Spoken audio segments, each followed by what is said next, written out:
28e Festival Biarritz Amérique latine, culture et cinéma, donc culture au sens le plus large du terme. Antoine Sebir, vous êtes le délégué général de ce festival depuis 2 ans. Mon premier mot est audace, puisque l'an dernier, vous aviez commencé avec La Flore de Mariano Linas, qui était un film de 14 heures, et ça vous a été attribué comme une audace dans un festival comme celui-ci. Audace. Alors, personnellement, je ne pense pas que ça devrait être considéré comme une audace. Je pense que si ce genre de propositions formelles qui sortent complètement des cadres et des standards de ce qu'on a l'habitude de voir au cinéma ou à la télé ou sur tous les écrans qu'on parcourt quotidiennement ne sont pas présentées dans un festival comme Biarritz, où seront-ils vus? Enfin, je crois que c'est notre mission première, fondamentale, que de bousculer un peu les habitudes du public. Et pour moi, c'est capital qu'un festival puisse se permettre justement toutes les audaces. On va revenir dans une seconde sur le festival, sur sa programmation cette année. Le deuxième mot, c'est Amérique, et je mets un S à Amérique.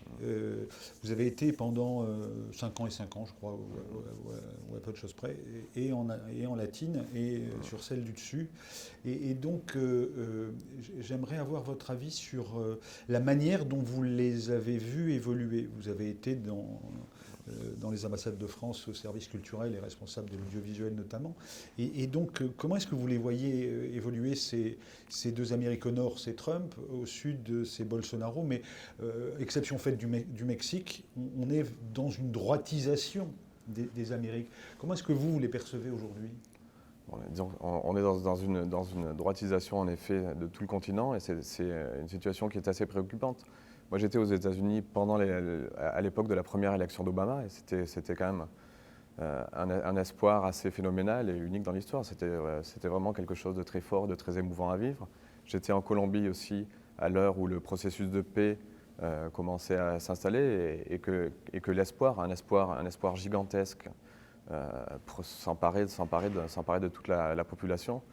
Et cet espoir a été douché au sud, comme en Colombie, avec le non au référendum sur le processus, l'élection de Duque, sans parler du Bolsonaro au Brésil, etc.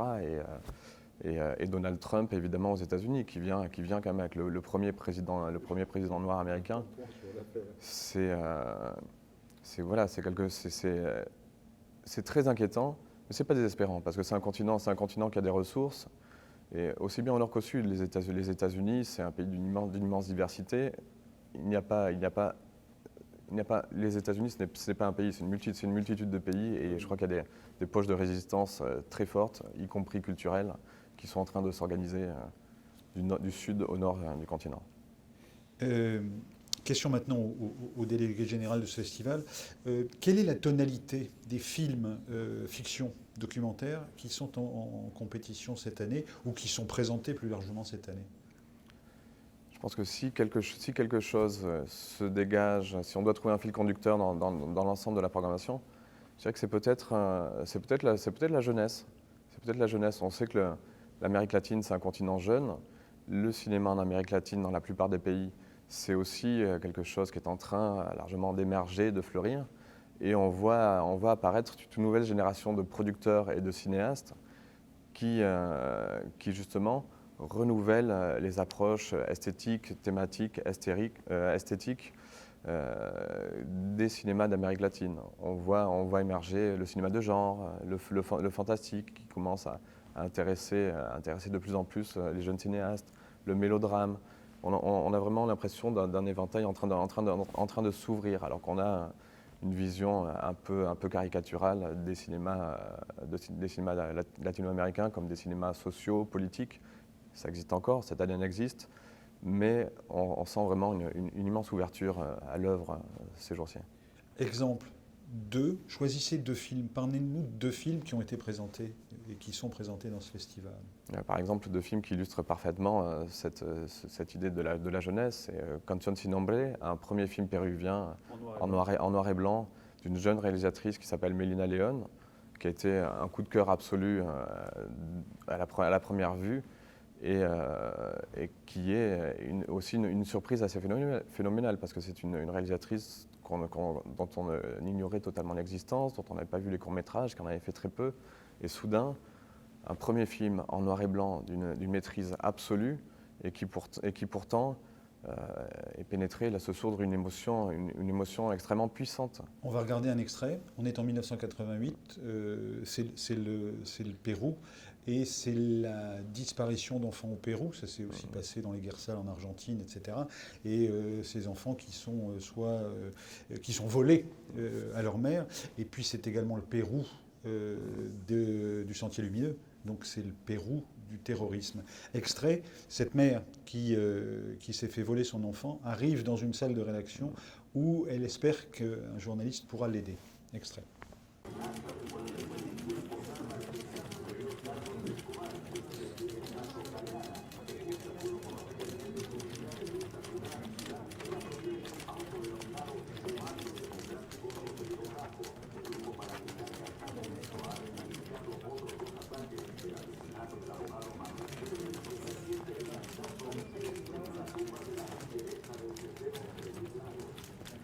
Hola, ¿puedo ayudarte en algo? ¿Tienes tu credencial de visita? No puedes estar aquí sin una credencial de visitante. Tengo que hablar con un periodista. Ya, pero son las reglas, así que tienes que ir. Tengo que pasar, señorita. ¡Me ha robado a mi hija! Tiene 3 días de nacida.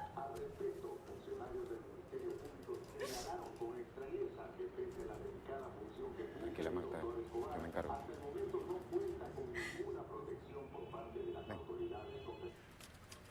¿Dónde la conociste? En la misma clínica. ¿Cómo llegaste a ella? En la radio pasaba un anuncio.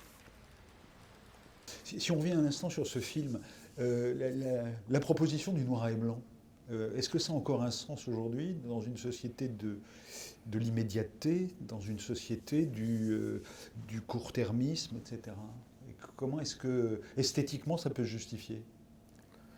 Je ne peux pas vraiment répondre à la place de la réalisatrice, mais ce qu'il faut savoir, c'est qu'elle parle d'une époque qu'elle n'a pas vécue.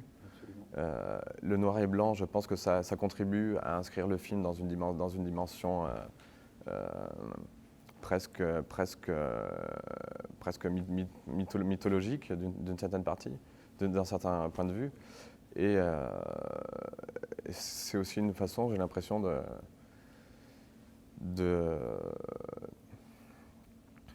j'ai l'impression que ça contribue à rendre le film éternel. C'est un film qu'on pourra voir dans 10 ans, 20 ans, sans savoir vraiment en quelle année il a été fait, même si c'est une approche très contemporaine du cinéma qui est en jeu dans ce film. Le mot suivant est public. Il y a ici, vous êtes du coin, Bordeaux, Pays Basque, etc.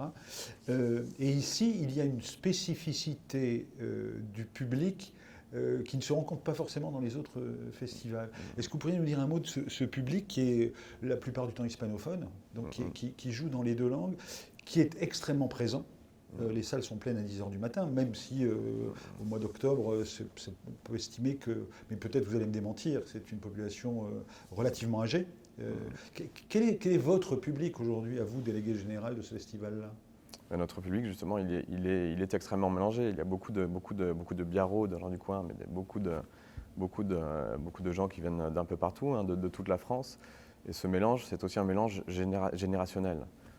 Et nous, ce qu'on veut faire, vraiment notre lutte au quotidien, c'est d'avoir un festival ouvert, où les générations se rencontrent, où les classes sociales se rencontrent, et sans barrière non plus entre les artistes qui viennent présenter leur œuvre et le public. C'est vraiment un festival très horizontal dans lequel on peut prendre un pot le mercredi avec le réalisateur dont on a vu le film la veille. C'est très important pour nous, cette rencontre des publics et des artistes. Je glisse un mot là par rapport à ce que vous dites. Est-ce qu'il y a une logique de marché au Festival de Biarritz? Parce qu'il y a des films qui ne sont pas encore distribués, qui n'ont pas encore trouvé leur futur public. Donc la notion de marché, est-ce qu'elle existe dans ce festival? Donc, les festivals et le Festival de Biarritz ont pour vocation en partie d'ouvrir des brèches pour des œuvres qui n'ont pas accès aux écrans, qui n'ont pas accès au marché justement, pour pouvoir prouver qu'elles ont de l'intérêt, qu'elles suscitent la curiosité du public, qu'elles les fascinent, que ces œuvres peuvent les émouvoir. On a ce rôle-là. En revanche, on ne peut pas penser la programmation du festival en fonction du marché ou en fonction des attentes qu'on pourrait prêter au public. Je pense que ce qu'on doit faire, ce qu'on essaie de faire, c'est de fonctionner d'abord au coup de cœur, de montrer des films qu'on a envie de défendre et qu'on aime, très simplement, qu'on a envie de partager avec le public et de lui faire confiance au public pour partager nos émotions, pour se poser des questions qu'on s'est posées aussi. Mais voilà, on se fixe comme règle de ne pas avoir peur de surprendre, de dérouter parfois, de déstabiliser. Mais c'est très important d'être très libre. Un festival comme celui-là, c'est une semaine. Est-ce que cette temporalité-là vous limite? Ou est-ce que vous avez... ma question suivante, c'est élargissement. Comment est-ce qu'on diffuse? Comment est-ce qu'on est plus large que cette petite semaine?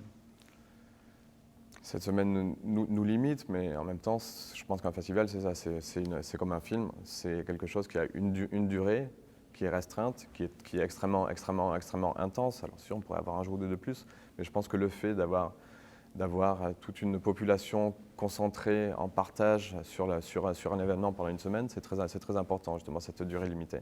Après, nous continuons d'être actifs et de faire des choses et de proposer des films et des rencontres avec des écrivains, avec des auteurs, avec des lycéens, tout au long de l'année. Mais c'est sûr que le festival est un temps fort. Combien de films visionnés pour la sélection? Autour de 1500 films, tous genres confondus. Exemple tout à l'heure, le deuxième exemple que vous proposez, c'est A Febre, la fièvre de Maya Darin, film brésilien. Pourquoi ce deuxième exemple de ce qui vous semble être le plus emblématique de votre sélection? Autre coup de cœur immédiat, un premier film, réalisatrice aussi, hein, c'est deux jeunes réalisatrices. Ouais. Et c'est un film qui nous vient du Brésil, qui nous a semblé renouveler totalement nos attentes par rapport au cinéma brésilien. J'ai l'impression que c'est un film qui s'inscrirait quasiment plus dans la tradition du cinéma asiatique. On pense assez souvent à Pichapong Veracetakul en voyant ce film-là, plutôt qu'à la tradition du cinéma brésilien, tout en étant très brésilien, en posant des questions qui sont centrales dans le Brésil contemporain, le rapport de l'homme avec la nature, le rapport de la société brésilienne avec les populations autochtones ou premières. C'est un film à la fois très contemporain, très inventif, avec une irruption du fantastique, qui n'a pas peur de tenter des choses qui ne sont pas tentées ou qui sont très rarement tentées dans le cinéma brésilien contemporain.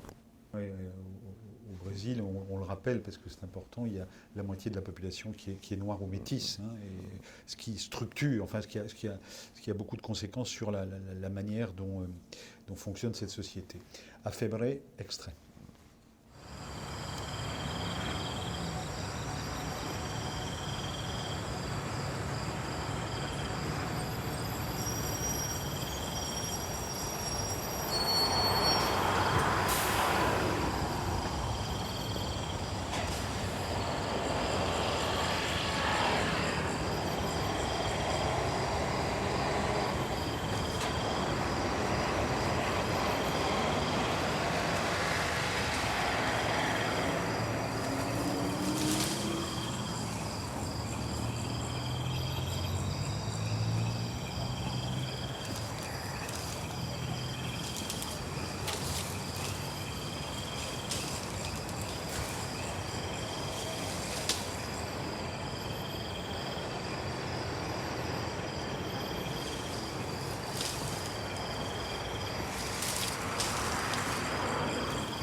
Bruce Chatwin.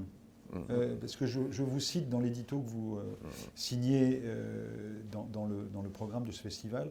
La Patagonie, s'écria-t-il, c'est une dure maîtresse, elle vous jette un sort. Une enchanteresse, elle replie ses bras sur vous et ne vous laisse plus jamais partir. C'est en Patagonie, 1977, de Bruce Chatwin. Pourquoi est-ce que vous avez choisi cet exergue et pourquoi est-ce que la Patagonie est au centre d'un focus de ce festival cette année ? Je lis cet exergue parce que Bruce Chatwin, c'est un écrivain assez fascinant, un écrivain voyageur fascinant.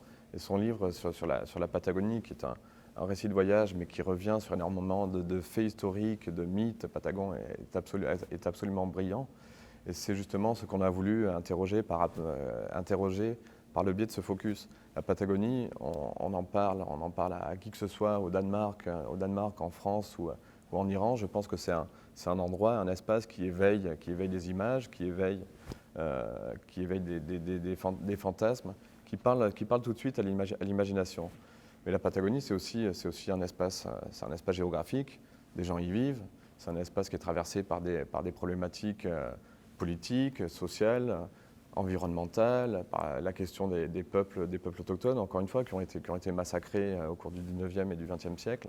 Ce qu'on a voulu, nous, c'est confronter la Patagonie comme un espace fictionnel à sa réalité.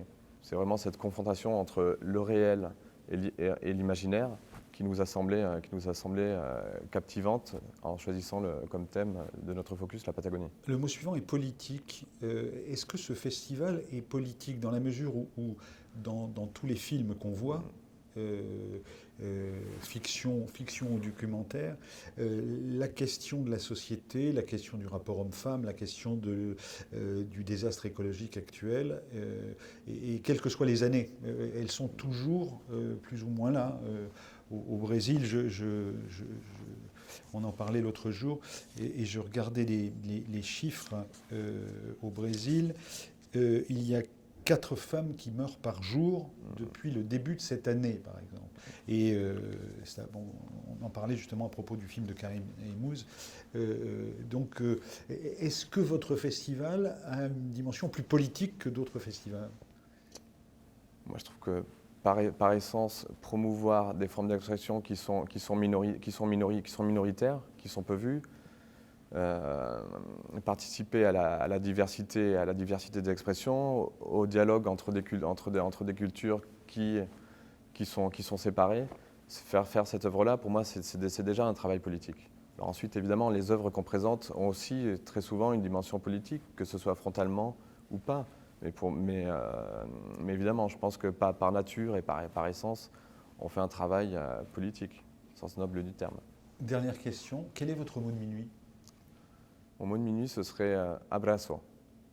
Abrazo, parce que l'abrazo, c'est une accolade, c'est chaleureux, c'est deux personnes qui se prennent dans les bras, c'est un geste du quotidien en Amérique latine, c'est comme ça qu'on se salue, et ça nous semble très très beau justement de célébrer l'amitié à travers cet abrazo, parce que l'abrazo, c'est aussi le prix qu'on remet à la fin du festival au meilleur film de la compétition. Avec la statuette. Tout à fait. Merci beaucoup Antoine Sébillère d'avoir accepté ce mot à mot et bon festival. Avec plaisir, merci pour l'invitation. Non, je ne me souviens plus du nom du bal perdu. Ce dont je me souviens, c'est de ces amoureux qui ne regardaient rien autour d'eux. Il y avait tant d'insouciance dans leurs gestes émus. Alors quelle importance, le nom du bal perdu.